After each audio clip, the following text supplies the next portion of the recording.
খুলনায় যুবদল নেতা মাহবুব হত্যার ঘটনায় মামলা। খুলনা নগরীর দৌলতপুর থানা যুবদলের বহিষ্কৃত সাবেক সহসভাপতি মাহবুবুর রহমান মোল্লাকে গুলি করে হত্যার ঘটনায় থানায় মামলা হয়েছে। শনিবার 12 জুলাই দুপুরে তার বাবা আব্দুল করিম মোল্লা বাদী হয়ে অজ্ঞাত পরিচয় ব্যক্তিদের আসামি করে এই মামলা দায়ের করেন।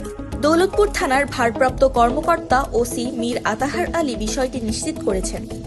এদিকে হত্যাকাণ্ডের 24 ঘন্টা অতিবাহিত হলেও এখনো কাউকে গ্রেফতার করতে পারেনি পুলিশ। শুক্রবার 11 জুলাই দুপুর 1টার দিকে মহানগরীর দৌলতপুর থানাধীন মহেশ্বরপাশা পশ্চিমপাড়া এলাকায় সন্ত্রাসীদের গুলিতে নিহত হন সাবেক যুবদল নেতা মাহবুবুর রহমান মোল্লা। মাহবুব মোল্লা তখন তার নিজ বাসার গেটে প্রাইভেট কার ধোয়া মোছার কাজ করছিলেন। ওই কাজে তাকে সাহায্য করছিলেন একই এলাকার ভ্যান চালক গাজী সোলাইমান নামের এক যুবক। এ সময় মহেশ্বরপাশা পশ্চিমপাড়া সড়কের দক্ষিণ দিক হতে মোটরসাইকেল যোগে অজ্ঞাতনামা দুর্বৃত্ত মাহবুবকে লক্ষ্য করে 6-7 রাউন্ড পিস্তলের গুলি ছোড়ে।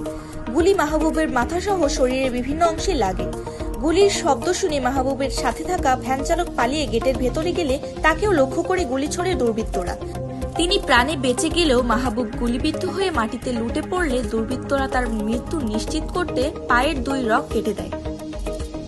সন্ত্রাসীদের গুলি তার বাড়ির প্রাচীর, মূল প্রবেশদ্বার সহ আশপাশের ভবনে গিয়ে লাগে।